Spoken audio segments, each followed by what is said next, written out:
Hey, Tech Guide Ninjas here. Hope you're having a good day today. So today we're looking at how to add a checkbox in Google Docs. So checkboxes are really useful if you're creating like a shopping list or a task list. You can add checkboxes and tick things off as you go.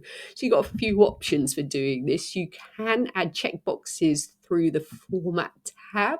Clicking on there, going down to bullets and numbering, and you'll see the checklist menu, or you can use the menu at the top. So I'm going to use that one. So I'm going to go to the line where I want to add my checkbox. I'm going to hover over the checklist tab and I'm going to click on there. You can see a little box has been added.